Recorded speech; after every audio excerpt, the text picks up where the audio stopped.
Hello, ARC family, and welcome to the ARC journey. Tonight, I just wanted to talk a little bit about the change again, and I want to talk about some of the dealing with some of the grief. I was thinking about some of our biblical examples, and my mind was taken to Ruth. And so Ruth was Naomi's daughter-in-law. Naomi and Elimelech had two sons, Mahlon and Chilion, and Mahlon and Chilion were married to Orpah and to Ruth. And Elimelech dies, leaving Naomi with her two sons and daughters, her two kids, four kids. And it says 10 years later, Mahlon and Chilion both die, and Naomi is left with two daughters. And she has the reality that she cannot provide for them, and she cannot make it on her own where she is. So she decides to head back home. And when she shares that example with her daughters, they both say, "We're coming with you." And so that takes us to Ruth chapter 1, verse 11. But Naomi said, "Return home, my daughters. Why would you come with me? Am I going to have any more sons who could become your husbands? Return home, my daughters. I am too old to have another husband. Even if I thought there was still hope for me, even if I had a husband tonight and then gave birth to sons, would you wait until they grew up? Would you remain unmarried for them? No, my daughters, it is more bitter for me than for you, because the Lord's hand has turned against me." At this they wept aloud again. Then Orpah kissed her mother-in-law goodbye, but Ruth clung to her. "Look," said Naomi, "your sister-in-law is going back to her people and her gods. Go back with her." But Ruth replied, "Don't urge me to leave you or to turn back from you. Where you go, I will go, and where you stay, I will stay. Your people will be my people, and your God, my God. Where you die, I will die, and there I will be buried. May the Lord deal with me, be it ever so severely, even death separates you and me." And then when Naomi realized this, she invites her to come along. I think there was a tremendous amount of grief that was going on at the moment. Naomi was going through the grief of not just the loss of her two sons, she's also going through the grief of the a loss of Orpah and the potential loss of Ruth. She's going back home without any sense of security. In fact, Naomi and Ruth are both dealing with the issues of the loss of a loved one. They're grieving over the loss of their future, their security, their hope, their plans. And even in that time, Naomi is feeling like God has left her. God has departed from her. God has deserted her.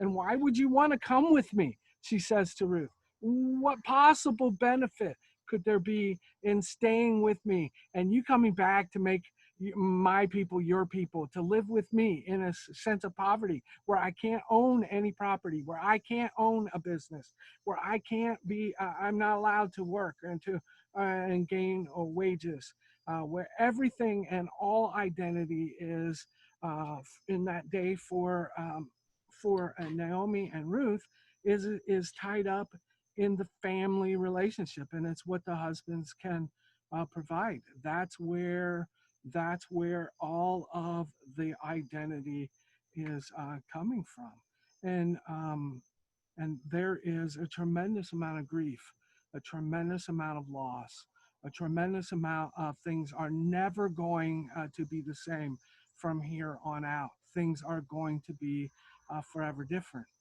And I think it is in identifying, and I think that's one of the first things I think we need to think about as we move through this time period with our people is we need to identify the grief that they're having.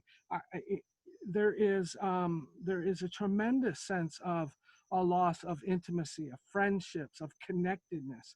There's an incredible sense of a loss of our gathering, of our freedom. There's a tremendous sense of loss in security. There's a tremendous sense of uncertainty and even some grief in finances. And um, and and I think and we're seeing this played out. I continue to keep coming back to this because we're seeing this played out. I see it played out in the phone calls that I get. There is this sense that there's a loss of control. I have this loss of this sense of control, and I'm going to gain it back in this phone call with you. This is what I want you to do, and this is what I need you to do, and you need to do this now. And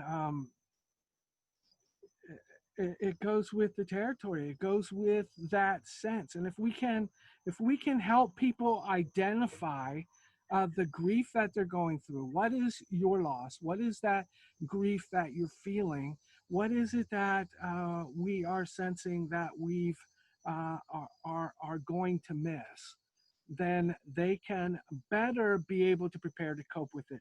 So Naomi has identified what she's going to lose, and she's mad about it. She's frustrated. God has departed from her. That's the feeling, and that's what she shares with Ruth. And it is once we identify what it is that we are going through, what it is, and can name, this is what I have lost. This is what I am upset about, that we can then begin to lay it out before God and say, here it is. Help me to deal with this. Help me to handle this. And it is in that journey, in that returning back to home for Naomi and for Ruth, into something brand new, something unknown, something unprecedented, something uncharted for her, that she is going to be able to move forward. So it is in that moving back process, into stepping into a new future. They are able to walk with God, trust God, be able to give it over to God. And once they can give it over to God, then we can step into the blessing that God has intended. Now, here is the beauty, and we know what the beauty of the story is Ruth is redeemed by her kinsman redeemer, by the family, someone in the family, right? Boaz, and there's this beautiful love relationship, something so much greater that God has in store for her, and in fact, a blessing that she would have never had if she'd have stayed at home with her immediate family, with her blood family. God had something more and had something bigger. She was to be, she was to be uh, a grandparent to King David, from the lineage of David. This is God's incredible plan for her life. And it's not until she's able to identify the grief, to be able to turn it over to God, to trust Him into the future, and then to begin to follow Him, and then step into that future that God has for her.